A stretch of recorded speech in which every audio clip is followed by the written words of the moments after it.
How do you create a coaching package? If your coaching offer is 6 sessions for $9.97, you're selling the wrong thing. People don't actually want coaching, they want transformation. This episode will help you build a coaching package that people actually want to buy.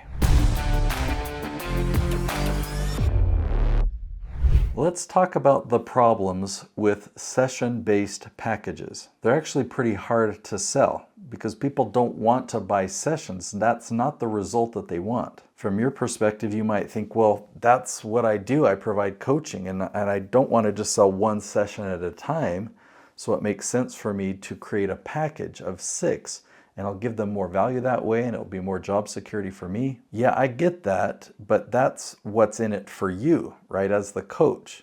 What's in it for them though? What does it matter how many sessions they have? And you think, well, my time is valuable. They're getting more and more of my time. But again, it's not about you or your time. We're talking about them. Why do they want your time? Why is your time valuable? Well, hopefully, it's because that time is going to lead somewhere. They're stuck somewhere. They're trying to accomplish something. They want to achieve a certain goal. And is your time going to lead them towards a goal? If that is the case, and I hope it is, then you need to really define that goal. That's what you need to get clear on, and that's what you need to base your package around. Another problem with session-based packaging is that there's no urgency. And in their mind, they don't know the timeline. They don't know if it's going to happen in a month or in a year. They just know that you're charging per session. And so every session they come into it wondering, how close am I? How far am I away of accomplishing my goal? How many sessions do I have to do to get that goal? And after a while of doing sessions with you, they may question, I don't know if I'm getting closer to my goal. All I'm doing is just paying for sessions. Now, another problem is packages like this force you into hourly thinking. You've got so many hours in your week. Let's say it's 40 hours a week. So there's only so many sessions you can do per week and therefore so many clients that you can help. You're limited. If you want to grow your business, you've got to work more hours. Let's say work 50 or 60 hours in a week, or you've got to increase your hourly rate, your session rate. And you might see some other coaches or consultants that do it that way, but there's a ceiling. There's a limit. There's only so many hours that you can work, and there's only so much you can raise your prices when you base it on the hour or on the session or on the session package. There is a limit to the perceived value of a session, right? So you can't raise your price too high because of this lower perceived value. But if you flip that, if your package is based on that outcome, you're helping people get a result, there's a really high perceived value of that result. They want it bad. So let's dive into that part a little bit more. People are at point A, they want to get to point B, whatever that looks like. It's a goal that they want to achieve, or it's a challenge that they want to overcome. When you're having your first consult with them, a strategy session or a discovery call, that's what you really want to focus on. Where are they? Where do they want to be? And why have they not gotten there yet? What's holding them back? What have they tried and failed? And you can look at yourself. Have you helped anyone get from point A to point B? If you've got a track record of success, then that is a win. That is your package. You're going to help the next person go from point A to point B. Let me repeat something, but say it in a different way so that it really sinks in, okay? Coaching is not the offer. This result is the offer. So let me just give you a few quick examples of that result. The result could be weight loss.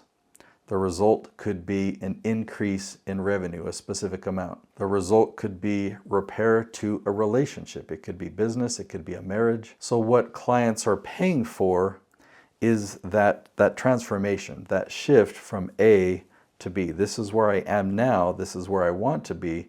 They're paying for you to get them that result. So these decisions, deciding what that end result is critical for the success of your business. This isn't just something that you should casually ponder about, but you need to dedicate time. If you need to schedule some time away so that all you do is figure this out so you can know what is that end result. Some other things to consider is time frame. Like how long is it going to take on average for you to get clients to go from A to be? Are there milestones along the way? Are there ways that you can track the progress? Are there checkpoints that clients will know that they're on track, they're getting closer to their goal? And what does your system look like? How do you check in with them? How do you give them assignments? How do they report their assignments? What tools do you have, or what analytics or what reports can you create? Now, sometimes we can get really caught up into all the flashy reports and providing all this data, but that can also become a distraction so that the data looks like the result, not the actual result that you're going for.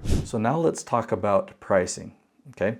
When you're charging per hour or charging per session, there's that low perceived value. But on the other hand, when you're charging for a result, your package is based on a result, there's a much higher perceived value. People are willing to pay a lot more. This is actually the key to you having a profitable business instead of living paycheck to paycheck and just hoping people will hire you for another session. The reality for you is you might do the same number of sessions, and if you charge by the session, over time, let's just throw out a number, you might make $1,500 or $2,500. But if you charge for that end result, people could easily pay $10,000 or $20,000 to get that result. Now, a word of caution, don't start with premium pricing for that result if you've never delivered that result before. You've got to have a track record of success, just no question asked.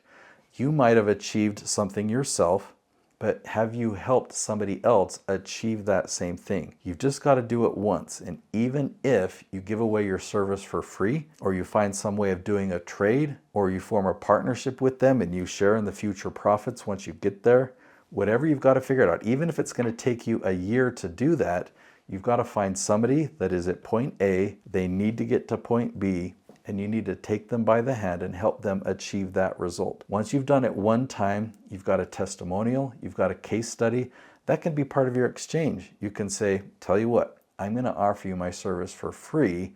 I just need you to give a testimonial if and when we get to point B. So I want to tell you a quick story about Noelle Randall. She teaches Airbnb real estate. She's actually got multiple different businesses, but this is one of them, helping people get into vacation rentals. And she had a program, she had a track record of success. She'd helped a lot of people get to that result. She charged $5,000 for this 6-month program. Well, I was helping her on YouTube. We were really scaling this. She was getting more and more coaching clients, and she decided to try an experiment. She decided to double the price. What if I were to charge $10,000? Would people not want it, right? So she did that test, and guess what? Her revenue just doubled. The numbers did not decrease.